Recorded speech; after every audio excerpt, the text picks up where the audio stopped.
Hi and welcome to today's video.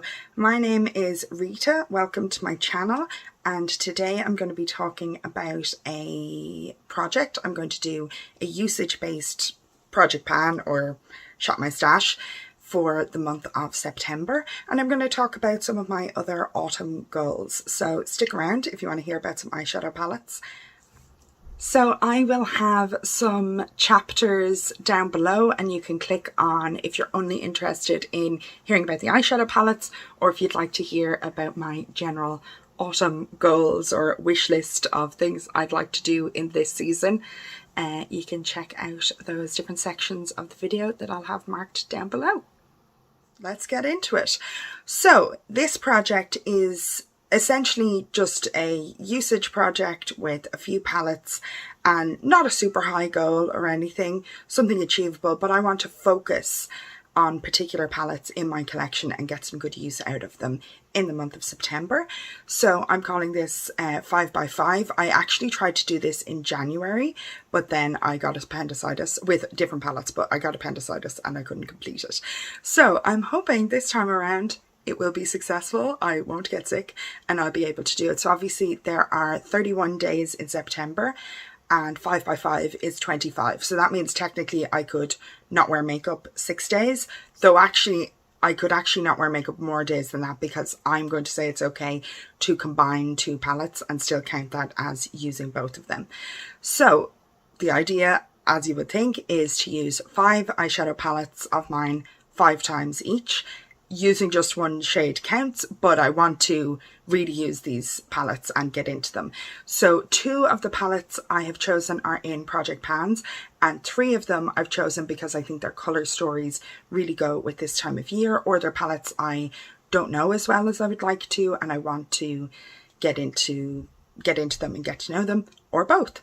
So the first palette, which is in a project pan, I haven't actually spoken about it on YouTube yet, I've talked about it over on Instagram, is the Beauty Bakerie Breakfast in Bed palette. So this is my Pan That palette for this year, and I'm doing the Fantastic Ladies collab, and the theme of the Pan That palette, which is essentially that you try to use up an entire eyeshadow palette.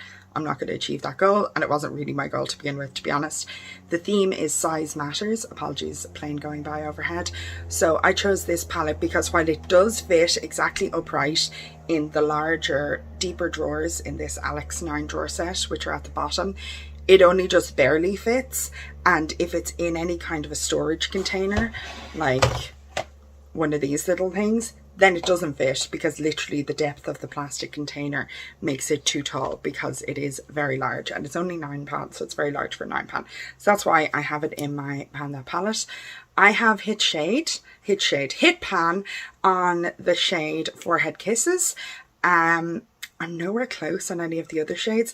I feel like this, which is called Fresh Face, is it's a beautiful warm tone shimmer, and I could get some good use out of that in these autumnal months where warm tones are calling to me. So I'm hoping to get closer to pan. I don't think I'll hit pan in just 5 uses, but I'm hoping to make it achievable that I could hit pan in that shade by the end of the year.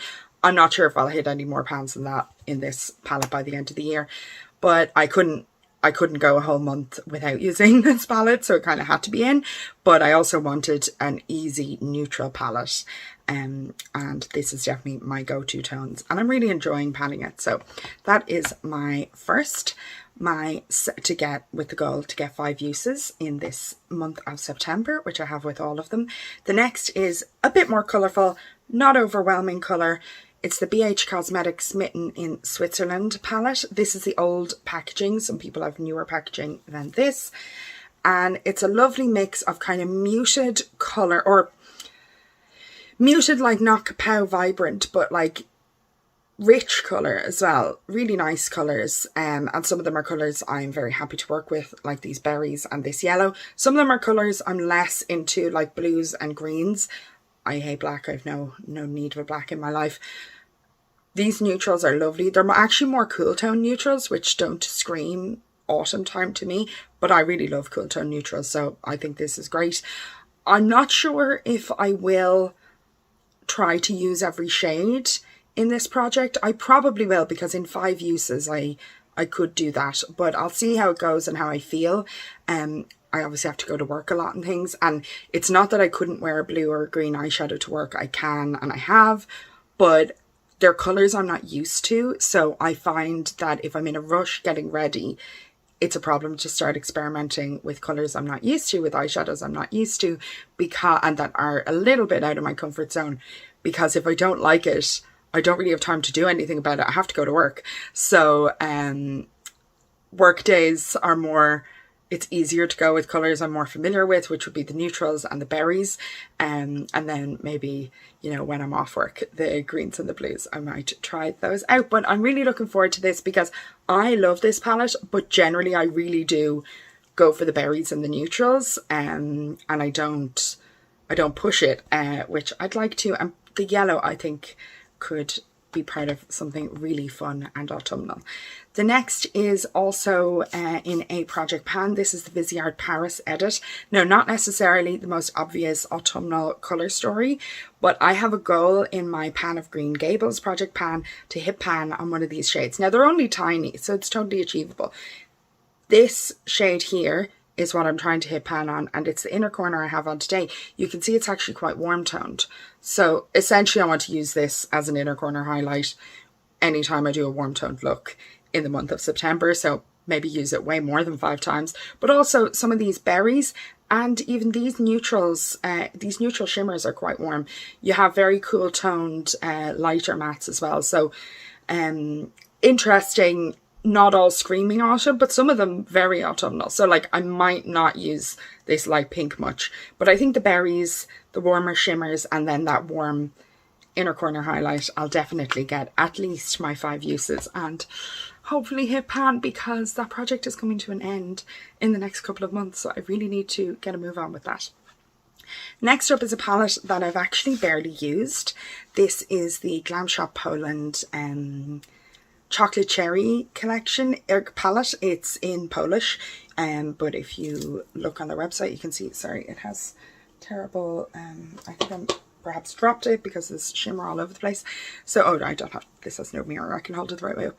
So it has this beautiful berry color story and some warm tones and just interesting shimmers. So some of these shimmers are like really metallic-y, silky, and some of them feel kind of glittery and dry, not like dry in a bad way, but just like different to the more metallic formula. So with these, the purpose of putting this in is I think it suits this time of year.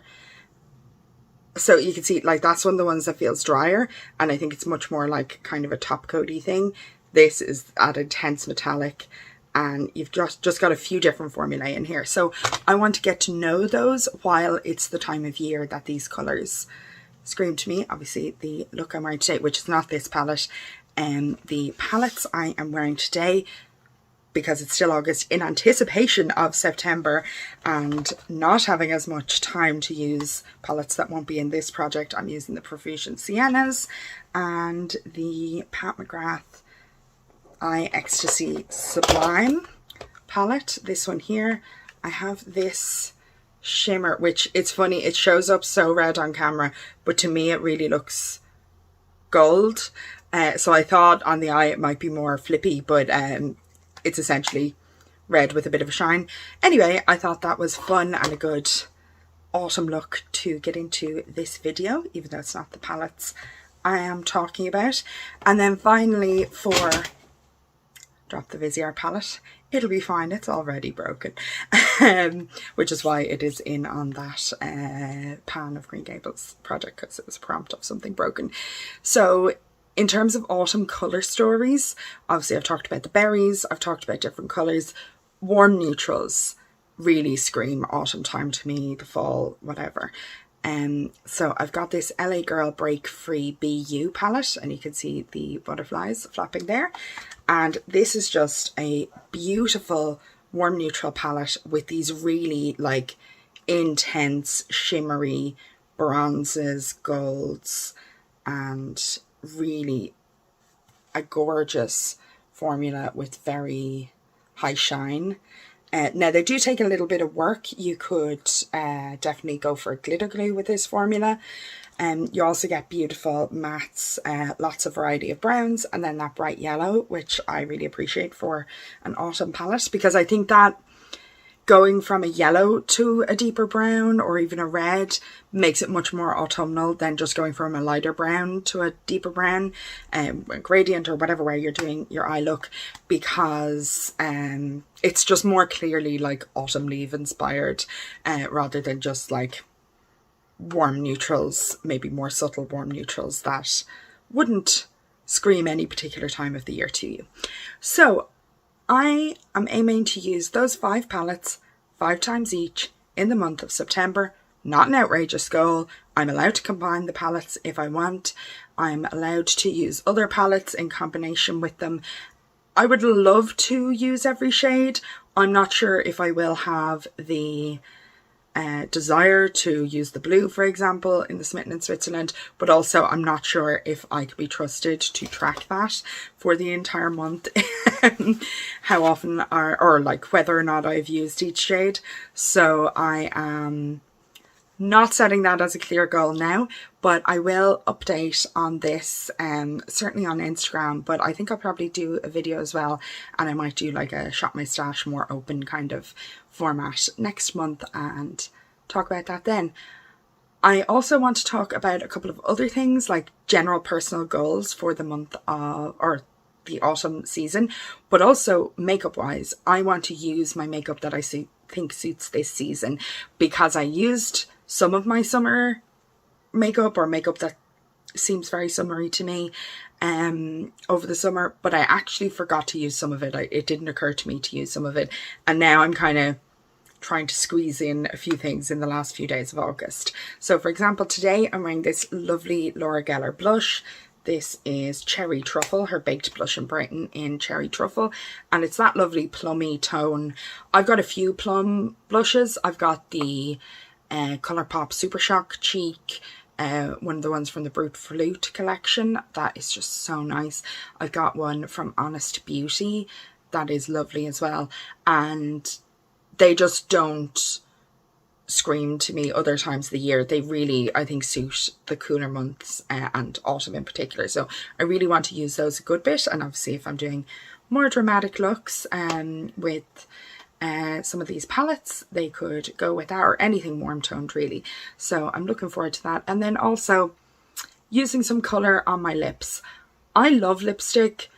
The pandemic kind of took some of the joy out of lipstick for me, because obviously we had to wear masks, and I've just gotten out of the habit of wearing lipstick. Also, as I've gotten more into makeup, I've gotten much more into eyeshadow and gone beyond just wearing, you know, very, very, very neutral shades.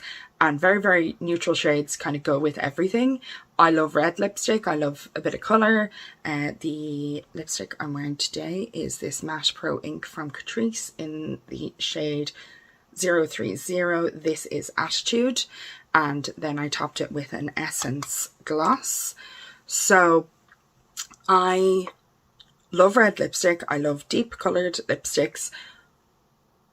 But it's a bit of a work in progress in terms of getting fully comfortable with which eyeshadow colours do I think look great with different more intense lip colours. So that's something I want to work on, and not let myself just not use you know, more vibrant lipsticks because it's just easier to throw on a nude gloss or whatever. And like, I've been liking gloss more, but gloss is not my go-to. I prefer a matte bullet lipstick. That's my ultimate. Or like those e.l.f. Seriously Satin, which I know people who like a really juicy lip don't love those and think they're actually a bit matte to have that name. I think that's an ideal formula. So that's my preference actually, and this time of year really suits it. So I want to play with those, and you know, this top drawer here is mostly lip products, and I've been using a tiny percentage of them. In fairness, I've been panning some, and that's great. But I want to use some of the more vibrant colours I have when the time of year suits it. And unfortunately, most likely COVID numbers will go up again as we get into the coldest months, you know, just like flu season. Presumably we'll have an increased COVID season in the winter time. So before that happens, I would like to use some of them, because unfortunately we might be back to having to wear masks again all the time very soon. So I don't want to not use my fun lipstick colours and then all of a sudden not be allowed to anymore. So that is another one of my aims. I also have some non-makeup aims. So if you're not interested in non-makeup things, bye, thanks for watching. But if you are, two, and they're not very ambitious or anything. One is I would like to declutter a bit. I know obviously the springtime is a big clean and tidy, declutter, etc. time of year. For me, the fact that Christmas is at the end of this whole season is a motivator, and I generally have people over to my house. I generally have my family over on Christmas Day, etc. So it'd be great if there was room for them to sit down, etc. So a bit of decluttering would not go amiss. But in particular, I own way too many Christmas decorations. Like, as you can see, I'm into stuff, and it's a problem. So like little decorative tin from an IKEA candle, and I'll keep it forever because I think it's beautiful. It's a bit ridiculous. So I have a huge volume of Christmas decorations, and specifically I would like to declutter those by the end of the autumn, so I can bring them to charity shops when people might be thinking about getting Christmas decorations. So that's just a big goal for me, and would take more work than you might think because I have far too many of them. And also, as a renter, moving from house to house, it means, you know, sometimes certain, like, decorations I bought for a house I lived in 5 years ago, maybe there's no great place to put them in the place I'm living now. So then I don't use them, but maybe I want to keep them because maybe they're one of my favourite things. And I want to kind of get over that and decide what are my very favourite things and how can I use them. And if there are things that there really is no way to use right now, could I even give them to a family member and then possibly get them back in a few years if I move somewhere else? Or just give them away to someone whose house now would suit having them. And those are hurdles I need to jump over mentally to make decluttering more successful. And then another one, just a fun one, is I want to watch some scary movies and Halloween themed things before Halloween. I'm a big wuss and I really don't like scary things. My partner loves them. He's into horror. So I think it'd be really nice. And I've said this to him of like one horror film a week up until Halloween. That's what I'm willing to watch. But then also, you know, the fun things, the Hocus Pocus, etc. And I'm very excited for Hocus Pocus too. Looking forward to that. So actually, if you have any recommendations of things to watch, please put them down below. Another general goal, and it's not necessarily tied to this time of year, is I really want to get better at preparing lunch and bringing lunch with me to work, and my partner likewise, and you know, us doing it for each other and together, because just the price of everything has exploded. And I went to get a coffee in the petrol station near work the other day and it was €3.50, not even for a very big coffee. I was horrified. So that just kind of made it very apparent to me that I cannot afford to eat out. I need to prepare my meals in advance. And actually this time of year is a handy time for that in terms of like soup and things like that. I don't really want to eat those in the summertime, but I want to eat them this time of year. So those are some of the things that I want to focus on. Do you have any goals? Is it to watch the whole of the Gilmore Girls or binge Halloween films? Is it to decorate your whole house with a million pumpkins, or none of that stuff, and maybe exciting Project Pan goals? I know there are a few projects coming to an end. Pan of Green Gables, Welcome to the Hellmouth. So I'm kind of like eyeing up those finale dates and thinking about how can I hit all my goals, or as many goals as possible by then. So maybe you have similar things. I know there's Graveyard Project Pan and things like that that are tied to Halloween specifically. So maybe you've got goals like that. I'd also like to hear about those down below. Thank you so much for watching, and hope your autumn is off to a great start. bye. All my eyeshadow swatches are still there. See ya.